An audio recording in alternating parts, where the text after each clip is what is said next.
ગયા લેક્ચરમાં આપણે બે વિધેયના સંયોજનની વાત કરી હતી. બે વિધેય એફ અને જી, તો એમનું સંયોજન લઉં તો મને એમાં તદેવ વિધેય પણ મળતું હતું. અને જો તદેવ વિધેય મળે તો આ એક મહત્ત્વની વાત કહેવાય એવી આપણે ચર્ચા કરી હતી. તો જો બે વિધેયનું સંયોજન જો કોઈ તદેવ વિધેય મળે છે તો આપણે એક નવો વિધેયમાં એક નવા કોન્સેપ્ટની વાત કરી શકીએ, અને તે છે વિધેયનો વ્યસ્ત. તો એ શું છે વિધેયનું વ્યસ્ત એટલે શું?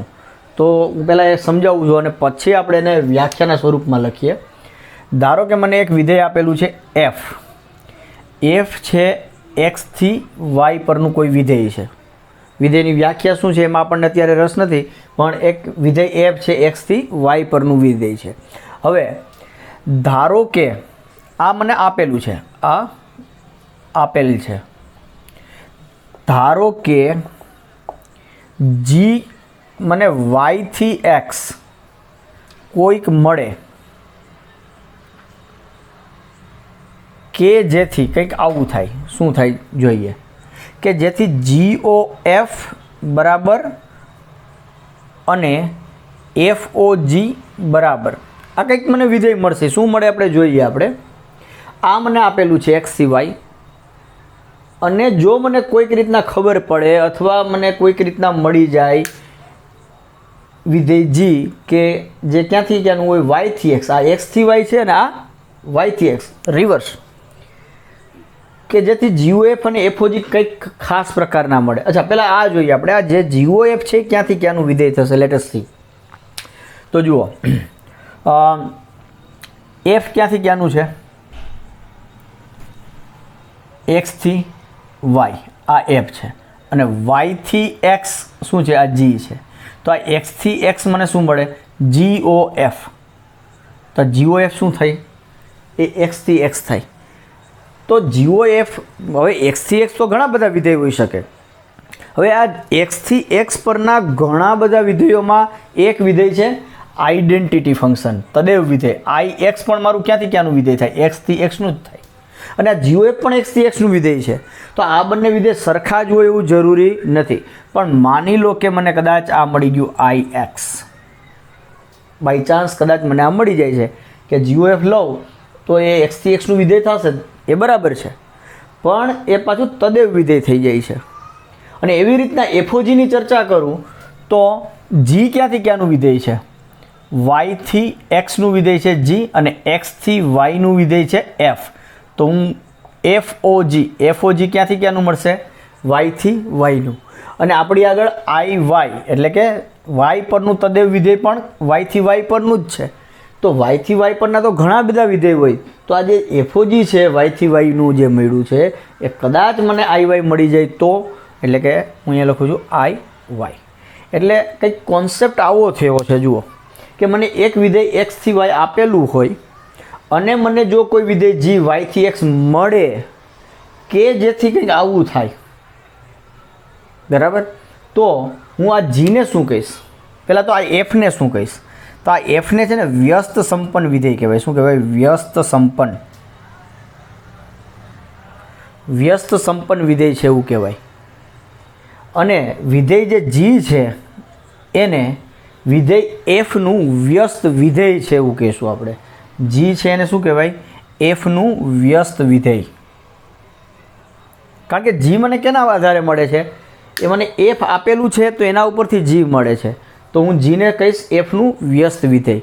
અને આપણે જીને લખીશું, જીને F inverse, F raise to -1 આવી રીતના દર્શાવી શકાય. તો મેં આજે આખી ચર્ચા કરી એ વિધેયનો વ્યસ્તની ચર્ચા કરી કે વિધેયનું વ્યસ્ત કોને કહેવાય. તો હવે આ વસ્તુને આપણે એક વ્યાખ્યાના સ્વરૂપમાં લખી નાખીએ. આપણે આ જે વસ્તુ સમજ્યા એને. So let us C.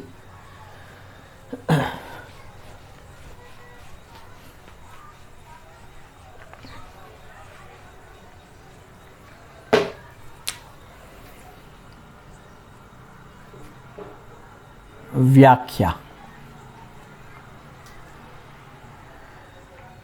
ધારો કે એફ એક્સથી વાય કોઈક વિધેય છે, જો વિધેય f માટે કોઈક વિધેય g ક્યાંથી ક્યાં, તો કે આ x થી y છે તો પેલું y થી x મળે કે જેથી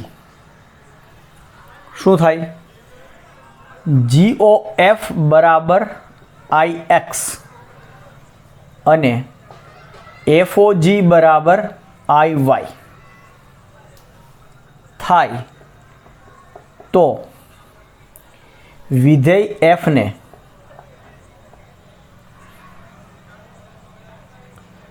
વ્યસ્ત સંપન્ન વિધેય કહે છે.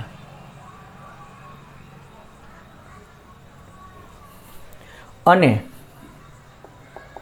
વિધેય g y2x ને વિધેય f x થી y નું વ્યસ્ત વિધેય કહે છે, જેને સંકેતમાં g બરાબર f ઇન્વર્સ, આપણે g ને શું કહીશું, f inverse f raise to -1 વડે દર્શાવાય છે.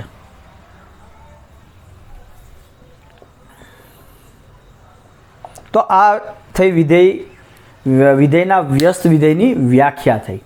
તો જુઓ આ વ્યાખ્યા જરા સમજવા જેવી છે. ફરીથી હું થોડું આ વ્યાખ્યા વિશે ચર્ચા કરું કે f તમને x થી y કોઈ પણ એક વિધેય આપેલું છે. હવે આ આપેલા વિધેય માટે તમને આ g y થી x એટલે કે f નો જે પ્રદેશ છે એ g નો સહપ્રદેશ બની જાય છે અને f નો જે સહપ્રદેશ છે એ g નો પ્રદેશ બની જાય છે. આ પહેલું ઓબ્ઝર્વેશન. તો આવું કોઈક વિધેય મળે કે જેથી પાછી આ શરતનું પણ પાલન થવું જોઈએ. એટલે બે શરતો છે, GOF x પરનું તદેવ વિધેય થાય અને FOG y પરનું તદેવ વિધેય થાય. તો હવે કયું વિધેય કયા ગણ પરનું તદેવ વિધેય થાય એ ગોખવાની જરૂર નથી, બહુ સિમ્પલ છે. જો GOF, તો અહીંયા જે GOF છે તો GOF, તો ધારો કે હું આની કિંમત શોધવા જાઉં કોઈક બિંદુ પાસે છે a પાસે, તો આ શું બનશે, g at f of a થાય. તો આ જે f ઓફ a એટલે પહેલાં કોનું કામ આવે છે, fનું કામ આવે છે. તો પહેલાં f એપ્લાય થાય છે. તો f કોના ઉપર એપ્લાય થાય, તો કે f એમના પ્રદેશના ઘટકો ઉપર એપ્લાય થાય. તો fનો પ્રદેશ કયો છે, તો કે fનો પ્રદેશ x છે. એટલે આ GOF છે શું હોવું જોઈએ, x પરનું તદેવ વિધેય હોવું જોઈએ, કારણ કે x પરનું તદેવ વિધેય પણ xના ઘટકો ઉપર જ એપ્લાય થાય છે. તો એવી જ રીતના FOGની વાત કરું તો અહીંયા કયું વિધેય છે, g. તો gનો પ્રદેશ કયો છે, y. તો આ FOG છે એ y પરનું તદેવ વિધેય હોવું જોઈએ. અચ્છા, તો આ વાત થઈ આપણે FOG ને GOF તદેવ વિધેય હોવા જોઈએ, પણ કયા ગણ પરના એ તમે અહીંથી જોઈને કહી શકો. ઓકે, તો ફરીથી આપેલા વિધેય x થી y માટે જો કોઈ આવું વિધેય મળી ગયું કે જેથી આ અને આ શરતનું પાલન થાય, તો હું એવું કહીશ કે f વ્યસ્ત સંપન્ન છે અને જે તમને નવું વિધેય મળે છે g એ તમારું વિધેય fનું વ્યસ્ત વિધેય છે એવું કહેવાય. અચ્છા, હવે એ બધી વાત તો આપણે આમાં લખી દીધી, પણ હવે અચ્છા એનો સંકેતમાં પણ આપણે જીને જે વ્યસ્ત સંપન્ન હોય અને એનું જે વ્યસ્ત વિધેય જી છે તો એને f ઇન્વર્સ વડે દર્શાવાય. તો હવે સવાલ એ થાય કે મને કોઈ પણ આવું વિધેય આપેલું હોય x થી y, તો એમના માટે મને આવું વ્યસ્ત વિધેય એનું વ્યસ્ત મળે જ, મતલબ કે દરેક વિધેય એ વ્યસ્ત સંપન્ન વિધેય હોય જ? Then answer is no. હંમેશા એવું થાય એવું જરૂરી નથી. એવા આપણી આગળ ઢગલો એક્ઝામ્પલ્સ મળશે કે જેના વ્યસ્ત વિધેય નહીં મળે, અને એવા પણ એક્ઝામ્પલ્સ આપણી આગળ હશે કે જેમના વ્યસ્ત વિધેય મળશે. તો હવે આપણને ખબર કેમ પડશે, મને કોઈ વિધેય આપેલું છે તો એના ઉપરથી ખ્યાલ કેમ આવે કે આ વિધેયનું વ્યસ્ત મળે છે અને આ વિધેયનું વ્યસ્ત મળતું નથી, એ ખ્યાલ કેમ આવે? તો એમના માટે હું એક નોંધ લખાવું છું, એ ખૂબ જ ઉપયોગી છે. પહેલાં હું તમને નોંધ સમજાવી દઉં અને પછી હું તમને લખાવું છું.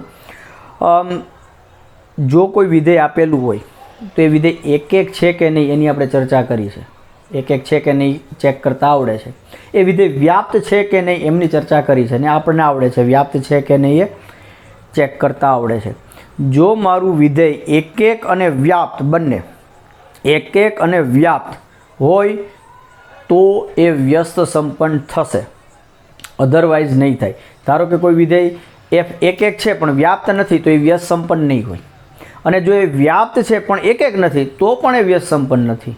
એક એકે નથી વ્યાપ્તે નથી તો ઓબ્વિયસલી નથી જ, બરાબર. એટલે એક એક અને વ્યાપ્ત જો બંને હોય તો જ એ વ્યસ્ત સંપન્ન થશે અને એમનું વ્યસ્ત વિધેય મળશે. તો ચલો આ તો એક આપણને ખબર પડી ગઈ, અને આનાથી ઉલટું પણ સાચું છે.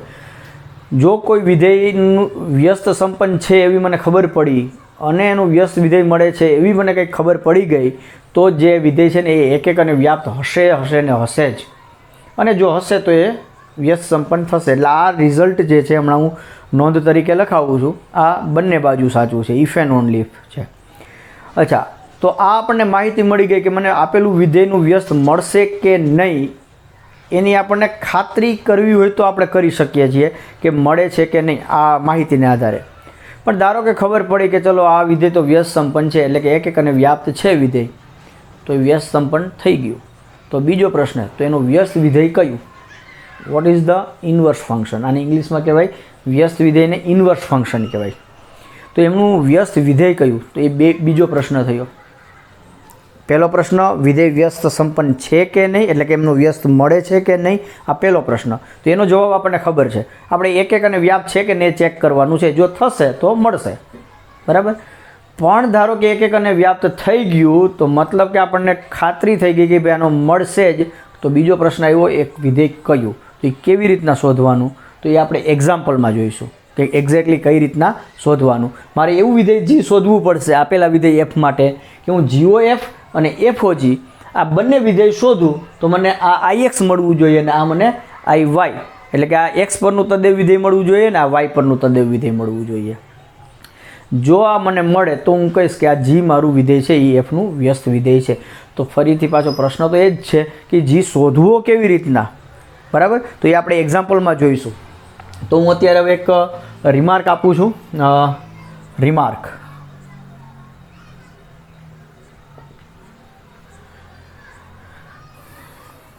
વિધેય f from x to y માટે f એ વ્યસ્ત સંપન્ન છે તો અને તો જ if and only if f એ એક એક વિધેય એક એક અને વ્યાપ્ત વિધેય છે.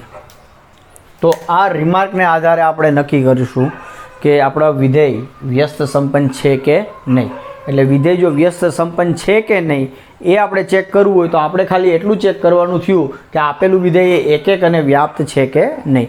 જો એક એક અને વ્યાપ્ત હશે તો વ્યસ્ત સંપન્ન થઈ જશે, અને વ્યસ્ત સંપન્ન હશે તો એ એક એક અને વ્યાપ્ત હશે જ. તો આ વાત થઈ આપણે વ્યસ્ત સંપન્ન વિધેયની વ્યાખ્યા અને આ એક રિમાર્ક.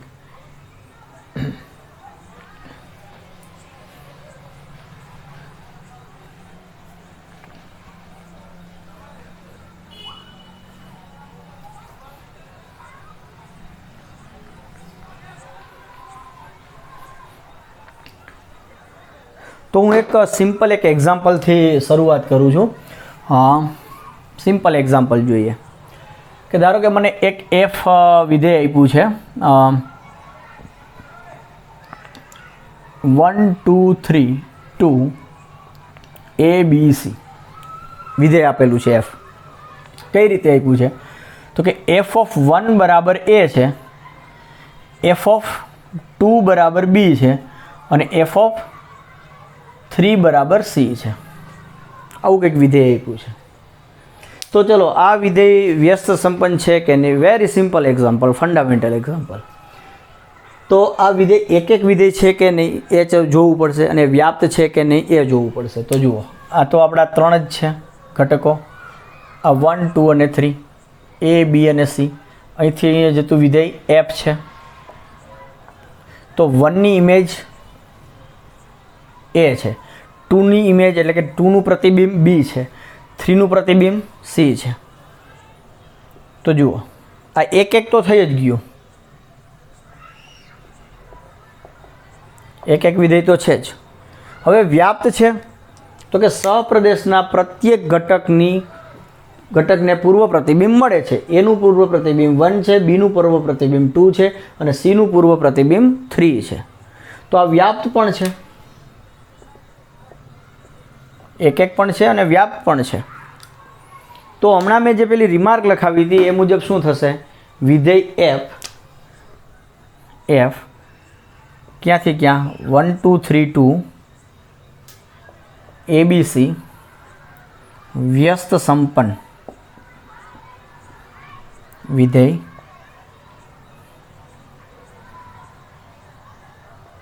થાય, આ વ્યસ્ત સંપન્ન થશે. અચ્છા, તો એનું વ્યસ્ત વિધેય શું છે?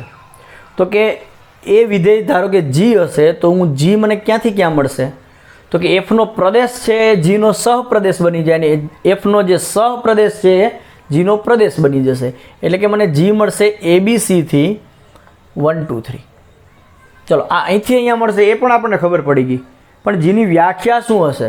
એનો મતલબ કે જી ઓફ 1 શું હશે, જી ઓફ 2 શું હશે અને જી ઓફ 3 જી ઓફ એ શું હશે, જી ઓફ બી શું હશે અને જી ઓફ સી શું હશે. જો આ મને ખબર પડી ગઈ એનો મતલબ એવો છે કે વિધેય મને ખબર પડી ગઈ. તો આ શોધવાની સિમ્પલ ટ્રીક છે. 1નું પ્રતિબિંબ એ હતું અને એનું પૂર્વ પ્રતિબિંબ 1 હતું. તો અહીંયા એનું પૂર્વ પ્રતિબિંબ શું થાય? તો કે એનું પૂર્વ પ્રતિબિંબ શું હતું 1, તો હું જી ઓફ એને આપીશ 1, એટલે કે રિવર્સ. એફમાં હું રિવર્સ જાઉં છું. જી ઓફ બી તો કે એફમાં બીનું પ્રતિબિંબ શોધવો જોઈએ. બી કોનું પ્રતિબિંબ હતું? તો કે 2નું. તો બીનું પૂર્વ પ્રતિબિંબ શું છે 2. એવી રીતના સી માટે જી ઓફ સી શું થશે?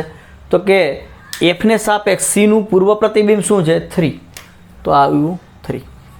એટલે ખરેખર આપણે શું કર્યું, એફ જે કિંમતો ધારણ કરતું હતું તો એવું વિધેય મેં જી બનાવ્યું કે જે ધારણ કરેલી કિંમતો એફ દ્વારા ધારણ કરેલી કિંમતની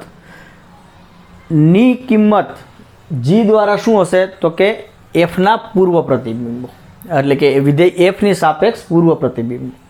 તો હું આવી રીતના 1 2 3 આમ આપ્યા. તો હવે આ મેં વિધેય બનાવ્યું, આ આપણે શું કર્યું, આ આપણે બનાવ્યું એટલે કે કન્સ્ટ્રક્ટ કર્યું. આપણે બનાવ્યું એટલે કે આપણું કન્સ્ટ્રક્ટ કર્યું, વી કન્સ્ટ્રક્ટ ઇટ, બરાબર. આ એફ હતું એના ઉપરથી આપણે બનાવ્યું. ઓકે, તો હવે હું આમ કહી દઈશ કે આ એનું પ્રતિવિધેય છે એવું કહી શકાય? તો કે આગળ હજુ કહી નથી શકતા, હજી આપણે એને શરતનું પાલન કરવું પડશે ને. જીઓ એફ મારે શોધવું પડશે. જીઓ એફ ક્યાંથી ક્યાંનું થશે? તો કે એફનો પ્રદેશ 1 2 3 થી 1 2 3નું બનશે. આ કેવી રીતના શું હશે આનું? જીઓ એફ એટ 1 શું થશે? તો કે G at F of 1, G at F of 1. F of 1 શું છે? એફ ઓફ 1 એ છે, એટલે કે જી એ. એફ ઓફ 1 તો એ છે પણ જી ઓફ એ શું છે? તો કે 1. એવી રીતના તમે જીઓ એફ એટ 2 શોધશો તો જી એટ એફ ઓફ 2 થશે, એટલે કે જી એટ એફ ઓફ 2 શું છે? એફ ઓફ 2 બી છે. પણ જી ઓફ બી મેં વ્યાખ્યાયિત જ એવી રીતના કર્યું છે કે તમને 2 મળે. અને જીઓ એફ એટ 3 શું છે? તો કે જી એટ એફ ઓફ 3, એટલે કે G at C. And G at C શું છે? 3. તો શું થયું? આ જીઓ એફ એટ 1 2 3, એટલે કે વ્યાપક રીતના હું વાત કરું, કોઈ પણ એક્સ લઉં 1 2 3 એક્સ તરીકે 1 2 3 હોય તો 1 હોય તો 1, 2 હોય તો 2 ને 3 હોય તો 3. એનો મતલબ કે જીઓ એફ એટ એક્સ બરાબર એક્સ જ મળે છે. પણ આ એક્સ એટલે તો હું આમે લખી શકતો હતો, આઈ ઓફ 1 2 3 એટ એક્સ. તદેવ વિધેય કેના ઉપરનું? તો કે આ એક્સ, જ્યાં એક્સ તરીકે શું છે? જ્યાં એક્સ બરાબર છે 1 2 3, એટલે મને જીઓ એફ બરાબર આઈ એક્સ મળી ગયો. એવી જ રીતના તમે ચેક કરી શકો, યુ કેન વેરીફાઈ સિમિલરલી. તેવી જ રીતના FOG બરાબર તમને મળશે IY, જ્યાં y બરાબર હશે તમારું ABC. આ તમે ચેક કરી શકશો, યુ કેન વેરીફાઈ ઇઝીલી. તો એનો મતલબ એવો થઈ ગયો કે આ જે G મેં આપ્યું છે એ એનું શું થઈ ગયું, વ્યસ્ત વિધેય થઈ ગયું. તો આ તમારે એક્ઝામ્પલ ઉદાહરણ નંબર 22 છે. આજે મેં આખી ચર્ચા કરી છે ઉદાહરણ નંબર 22 છે. આ મેં તમને સમજાવવા માટે થોડુંક ડિટેલમાં લખ્યું છે, પણ તમે એમાં સોલ્યુશન આપેલું જ છે ઓલરેડી. તો તમે એ જરા જોજો અને સમજવાનો પ્રયત્ન કરજો. મેં બધું જ અહીંયા સમજાવી દીધું છે, વ્યવસ્થિત લખવાનું છે તમારે એને, પણ આ મેં જાણી જોઈને આવી રીતના લખ્યું છે કે જેથી તમને ખ્યાલ આવે. તો F મારું એક અને વ્યાપ્ત હતું, તો એમનું મને વ્યસ્ત વિધેયનું અસ્તિત્વ મળે છે. એના આધારે મેં વ્યસ્ત વિધેય બનાવ્યું અહીંયા. તો મને આવી ખબર હોય કે આ બિંદુની કિંમત આ છે, આ બિંદુની કિંમત આ છે, તો વ્યસ્ત વિધેયમાં શું કરવાનું થાય, તો કે આ બિંદુની કિંમત આ આપો, આ બિંદુની કિંમત આ આપો. એટલે કે જે કિંમત જે છે એમના પૂર્વ પ્રતિબિંબ જ મારે આપવાના થશે. તો અહીંયા જ્યાં સુધી 3 જ ઘટકોનો સવાલ હતો ત્યાં સુધી બરાબર છે. વધીને કદાચ 5, 10, 15, 50 ઘટકો હોય તો પણ આપણે 1 by 1 કહી શકીએ કે ભાઈ આની કિંમત આ અને આની કિંમત આ.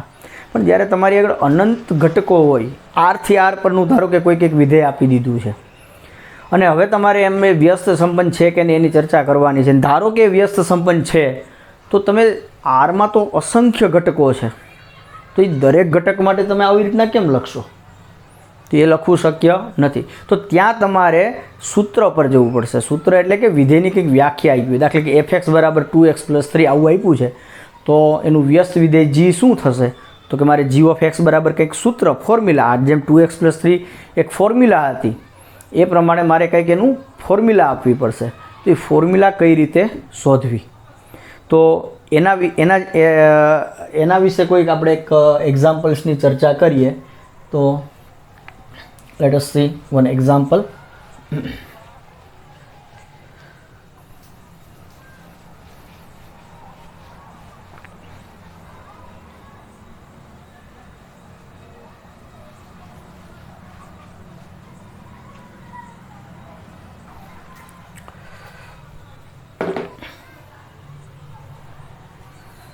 તો એમના માટે આપણે એક એક્ઝામ્પલ જ ઉઠાવીએ તમને.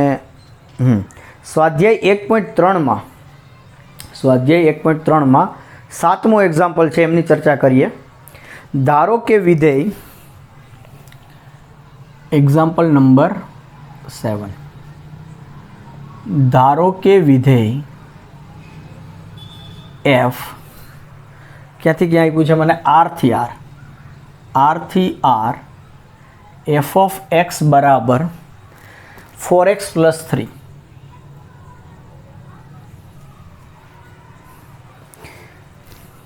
આ છે. સાબિત કરો કે f વ્યસ્ત સંપન્ન છે. વિધેય f નું પ્રતિવિધેય શોધો. સાબિત કરો કે f વ્યસ્ત સંપન્ન છે અને f નું પ્રતિવિધેય શોધો. આ આપણો પ્રશ્ન છે. તો સાબિત કરો કે f વ્યસ્ત સંપન્ન છે. તેનો મતલબ કે મારે શું બતાવવું પડશે, f એ એક અને વ્યાપ્ત વિધેય છે, અને આની ચર્ચા આપણે કરેલી છે. મેં તમને એક રિમાર્ક આપી હતી કે f તમારું R થી R f of x બરાબર ax + b, જ્યાં a b Rમાં હોય અને a 0 નથી, શૂન્યેતર હોય, તો આ વિધેય તમારું એક અને વ્યાપ્ત હોય. આની આપણે ચર્ચા કરી દીધી છે. તો અહીંયા a બરાબર શું થશે, આને સરખાવો તો a બરાબર 4 છે અને b બરાબર 3 છે અને 4 એ 0 નથી. તો આ ઓબ્વિયસલી એક અને વ્યાપ્ત થવાનું જ છે, પણ છતાં આપણે અહીંયા ફરીથી આર્ગ્યુમેન્ટ આપી અને લખીએ છીએ. તો સોલ્યુશન, તો કે અહીં f ક્યાંથી ક્યાંનું છે, R થી R fx બરાબર 4x + 3 આપેલ છે. તો પહેલાં હું વાત કરીશ f એક છે કે ને એના માટે તો કે પ્રત્યેક x, y belongs to r માટે f of x is equal to f y. તો શું થાય છે let us see. F x એટલે થશે 4x પ્લસ 3 અને એફ વાય થશે 4y પ્લસ 3. 3 કેન્સલ એટલે કે 4x બરાબર 4y અને બંને બાજુથી 4 કેન્સલ એટલે કે x બરાબર y. તેથી f એ એક વિધેય છે. હવે વ્યાપ્ત માટેની વાત કરીએ. વ્યાપ્ત જુઓ, જ્યારે મારે વિધેય વ્યસ્ત સંપન્ન છે કે નહીં એ ચેક કરવાનું હોય ત્યારે મારે વ્યાપ્ત છે ચેક તો કરવું જ પડશે. અને જ્યારે એવું પૂછે કે એફનું પ્રતિવિધેય શોધો તો એમની જે એક મારે ફોર્મ્યુલા જોશે. અહીંયા એક આ સૂત્ર છે તો એવી રીતના એનું પ્રતિવિધેય ધારો કે જી છે તો એનું પણ એક સૂત્રની જરૂર પડશે. તો એ સૂત્ર જે મને મળશે ને એ હું જ્યારે વ્યાપ્ત છે એવું સાબિત કરીશ અને એમાં જે સ્ટેપ્સ બતાવીશ ને એ સ્ટેપ્સમાંથી જ મને કંઈક ફોર્મ્યુલા મળવાની છે. એટલે આ આર્ગ્યુમેન્ટ આપણે બરાબર સમજીએ. તો વ્યાપ્ત કેવી રીતના આપણે બતાવશું તો કે વ્યાપ્ત માટે મારે શું કરવું પડે. મારે અહીંયા વાય ઘટક એક લેવાનો થાય. સહપ્રદેશમાંથી કોઈ પણ એક ઘટક લો જેને આપણે વાય કહીએ. તો કે વાય બિલોંગ્સ ટુ આર એટલે કે આપણો છે સહપ્રદેશ લેતા. બરાબર. તો હવે મારે એક્સ કંઈથી પસંદ કરવાનો થશે પ્રદેશમાંથી કે જેથી એફએક્સ બરાબર વાય થાય. તો હું અહીંયા હવે લખી જ નાખું છું પહેલાં. હવે એફએક્સ બરાબર વાય, એફએક્સ બરાબર વાય. મને એક્સ ખબર નથી તો એ હું કયો હશે તો કે જોઈએ આપણે. તો ધારો કે એફએક્સ બરાબર વાય તો શું થશે એનો મતલબ કે એફએક્સ તો મારા શું છે 4x પ્લસ 3 અને વાયના વાય અને આ 4x પ્લસ 3 ને એફએક્સ પણ કહેવાય એટલે આમ પણ સાચું છે. તો અને તો જ અહીંથી હું શું લખી શકું x બરાબર y માઇનસ 3/4. આમાં એક્સને હું સૂત્રનો કરતા બનાવી દઉં એટલે કે એફએક્સ બરાબર વાય હોય તો એક્સ આ હોવા જોઈએ. આનો મતલબ આવો થયો કંઈક. એક્સ જો આ હશે તો એફએક્સ બરાબર વાય થશે ને એફએક્સ બરાબર વાય હશે તો એક્સ બરાબર આ આપણું એક કામ છે ખાલી રફ વર્ક જેવું થયું કંઈક. ઓકે. તો હવે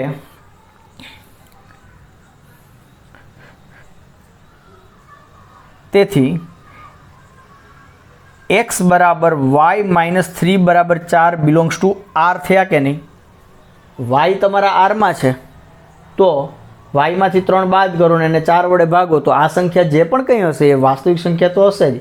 બિલોંગ્સ ટુ આર મળે કે જેથી શું થશે એફ ઓફ એક્સ બરાબર જો એક્સ બરાબર આ હોય તો એફ એક્સ બરાબર તો વાય થાય છે અને એ તમે આમ કિંમત મૂકીને પણ કરી શકો છો. ચલો આ ફર્સ્ટ એક્ઝામ્પલ છે એટલે હું મૂકું છું.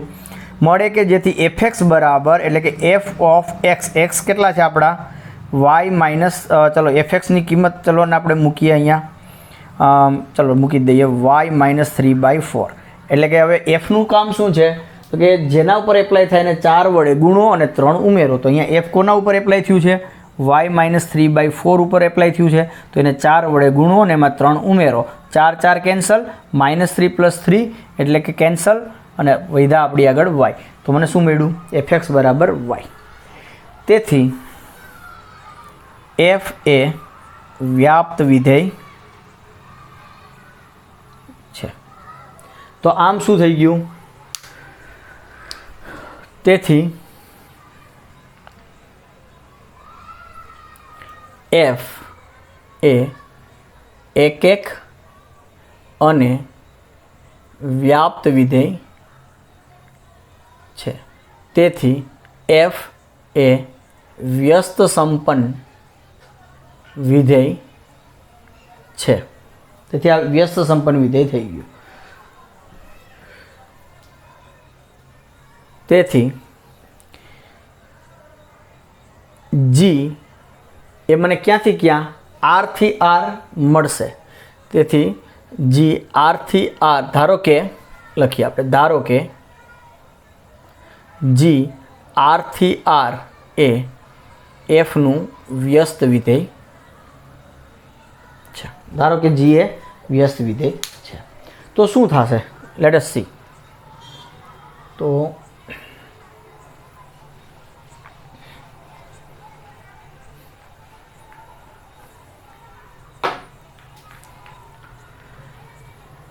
ધારો કે જી એ તમારું એફનું વ્યસ્ત વિધેય છે. તો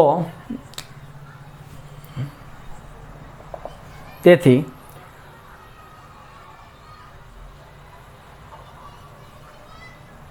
એફ એક્સ બરાબર વાય, આ થયું મારી આગળ એફ એક્સ બરાબર, ઓકે હવે લખીએ. હવે એફ એક્સ બરાબર વાય. તો મારે શું જોઈએ છીએ? વ્યસ્ત વિધેય. તો તેથી એક્સ બરાબર શું થઈ ગયું? F inverse Y. એફ આ બાજુ જતો રહ્યો. શા માટે આવું કરીએ છીએ? તો તમે આમ જોઈ શકો. હજુ એક સ્ટેપ વધારે લખું. તો એનો મતલબ એવો થયો કે ચલો ને, ધારો કે હું આ જીને બદલે એફ ઇનવર્સ શબ્દ જ વાપરું, એટલે આપણે જીમાં જવું ના પડે. તો હું બંને બાજુ એફ ઇનવર્સ એપ્લાય કરું તો શું થઈ જશે? એફ ઇનવર્સ અથવા જી જ રાખો, ચલો ને આપણે વ્યાખ્યા પ્રમાણે જ જઈએ. That will be fine. You may consider g. So now you apply g on both the side. See આ પહેલો એક્ઝામ્પલ છે એટલે હું આ આર્ગ્યુમેન્ટ આપું છું, પછી આપણે ડાયરેક્ટ જ લખશું. જી ઓફ એફ એક્સ બરાબર શું થશે? જી વાય. બરાબર. તો એનો મતલબ શું થઈ ગયો? આ જી ઓ એફ એટ એક્સ બરાબર જી વાય. પણ જી ઓ એફ તો શું થાય? એફ તો એમનું વ્યસ્ત વિધેય છે. તો જી ઓ એફ બરાબર શું થાય? તદેવ વિધેય. કેના પરનું? તો કે એફના પ્રદેશ પરનું, એટલે કે આઈ આર એટ એક્સ બરાબર જી વાય. એટલે કે આ શું થઈ ગયું? જી વાય બરાબર આઈ આર એક્સ. એટલે શું થાય? એ એક્સ જ થશે. આઈ આર જી વાય હું અહીંયા લખું છું, અને આ ચલો એક સ્ટેપ હજી એક લખીએ, આઈ આર એક્સ. એટલે કે અચ્છા, હવે અહીંયા જી એ એફનું વ્યસ્ત વિધેય છે. એનો મતલબ એવો થયો કે આ જી બરાબર શું થઈ ગયું? F inverse. તો જી બરાબર આપણે કિંમત મૂકી દઈએ, એફ ઇનવર્સ વાય બરાબર આઈ આર એક્સની કિંમત થાય એક્સ. પણ આપણે અહીંયા ક્યાંક મેળવા હતા એક્સ બરાબર કેટલા હતા? જુઓ, મારે એક્સની કિંમત એફ ઇનવર્સ વાય, એટલે આ છે વાયનું વિધેય છે. તો આની સામે કંઈક વાય આવવું જોઈએ ને, વાય જેવું પદ આવવું જોઈએ. પણ આ તો એક્સ છે. પણ એક્સ વાયના સ્વરૂપમાં શું મળે છે મને? Y minus 3/4. તો એનો મતલબ એવો થયો કે આ એફ ઇનવર્સ વાય બરાબર વાય માઇનસ 3/4. તો તેથી તો જુઓ, આ જે મને સૂત્ર મળ્યું, એ સૂત્ર મને ક્યાંથી મળ્યું? જે વ્યાપ્ત વિધેયની ચર્ચા કરતા હતા ને એ ભાગમાંથી મળ્યું છે સૂત્ર. તો હવે એફ ઇનવર્સ મને મળી ગયું વાય માઇનસ 3/4. તો હવે હું આ જે વાય છે એને બદલે ઝેડ વાપરું, ટી વાપરું, એક્સ વાપરું, એને કારણે કોઈ ફરક નથી પડતો. તો હું ફરીથી અહીંયા લખું,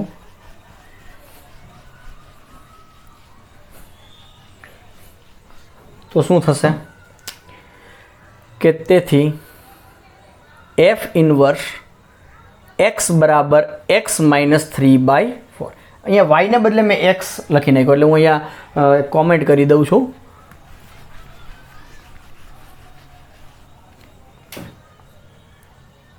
વાયને બદલે એક્સ લખતા.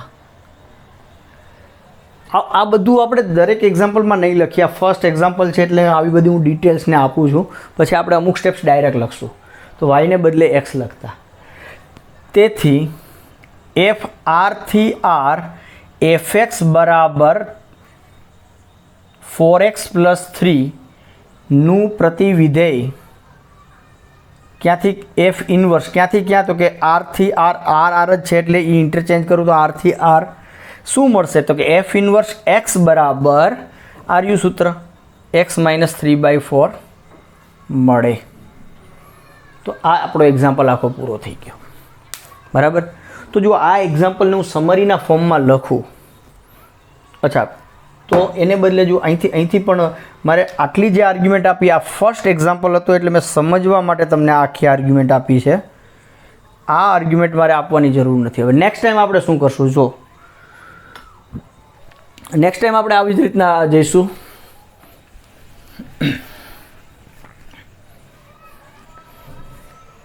કે આપણી આગળ જો fx બરાબર y હોય તો એનો મતલબ શું થઈ ગયો કે x બરાબર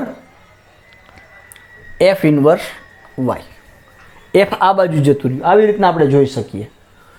એનો મતલબ એવો થયો કે આ f ઇન્વર્સ y બરાબર x.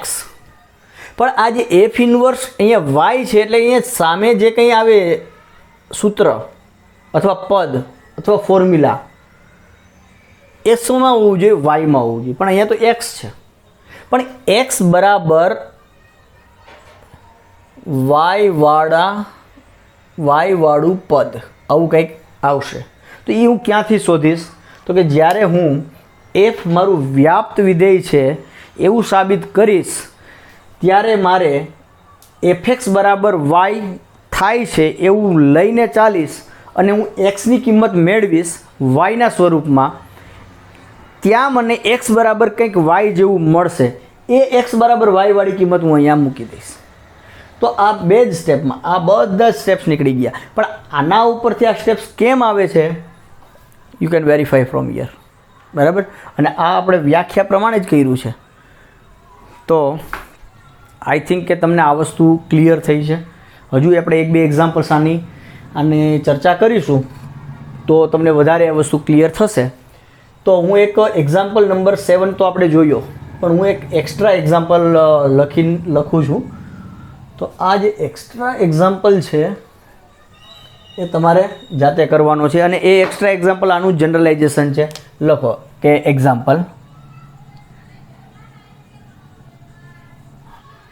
આ છે તમારે હોમવર્કમાં. આ બુકમાં એક્ઝામ્પલ નથી પણ સિમ્પલ છે. સાબિત કરો કે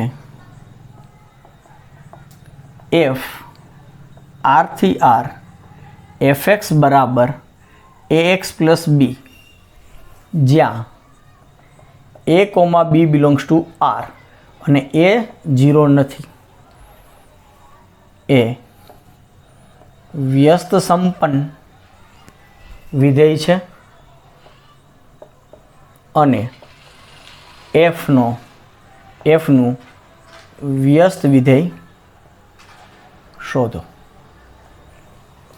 બરાબર. તો જો તમે આ એક્ઝામ્પલ આ જ પ્રમાણે કરવાનો થશે અને એમાં તમે આ જે વધારાના સ્ટેપ્સ છે એને તમે સ્કીપ કરી શકશો. આ જે વધારાના મેં તમને કીધા એને તમે સ્કીપ કરી શકો. તો આ એક્ઝામ્પલ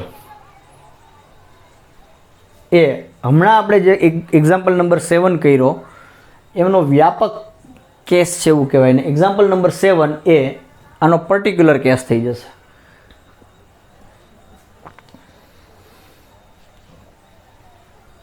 તો એ શું મળશે હું તમને જસ્ટ એમનો તમને આન્સર આપી દઉં છું. તો પહેલાં તો તમારે એવું બતાવવું પડશે કે આ f એક વિધેય છે.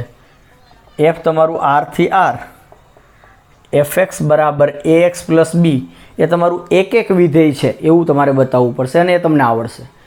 હવે આ તમારું વ્યાપ્ત વિધેય છે એવું બતાવવું પડશે ને એ પણ તમને આવડશે. અને જે વ્યાપ્ત વિધેય છે એ બતાવશો એમાં તમે કંઈક આવું કરશો કોઈક જગ્યાએ કે fx બરાબર y એનો મતલબ કે ax પ્લસ b બરાબર y એનો મતલબ એમ થયો કે x બરાબર y minus b by a અને એ વડે ભાગો છો. કેમ? કારણ કે એ 0 નથી મને આપ્યું છે એટલે મને x બરાબર આ મળ્યું.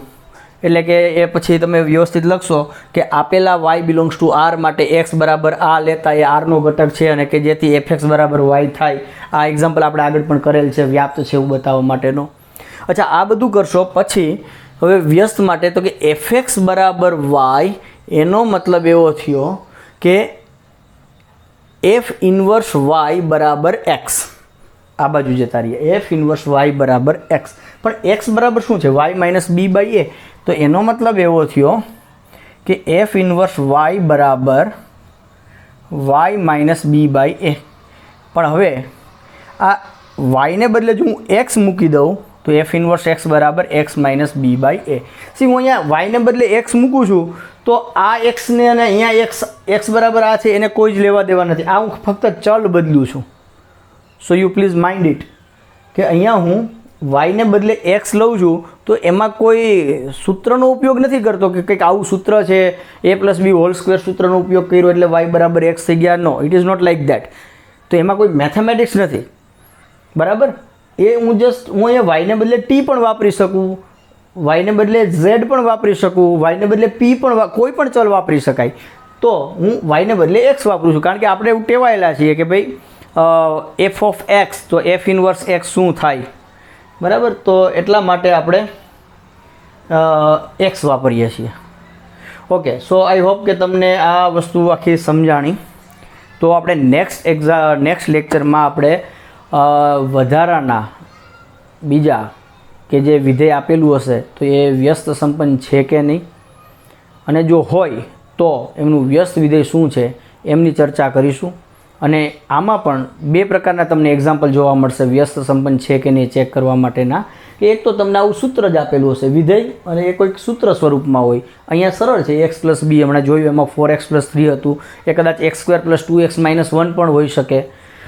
વોટેવર જે પણ કંઈ ફોર્મ્યુલા આપ્યું હોય, એટલે કે ઇનશોર્ટ સૂત્રના સ્વરૂપમાં આપેલું હશે f.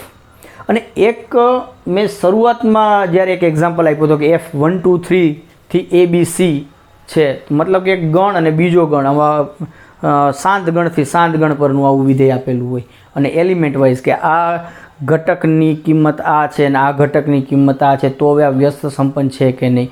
આવા બે પ્રકારના એક્ઝામ્પલ્સની ચર્ચા તમારા સિલેબસમાં કરવામાં આવે છે.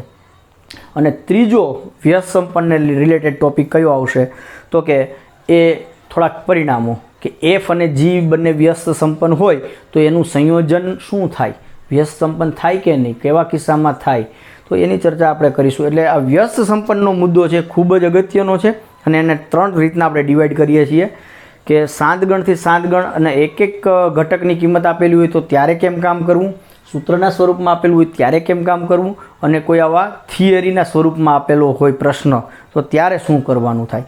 એની ચર્ચા આપણે ધીમે ધીમે હવે આગળના લેક્ચર્સમાં કરશું. સો આ લેક્ચર આપણે અહીંયા પૂરો કરીએ છીએ.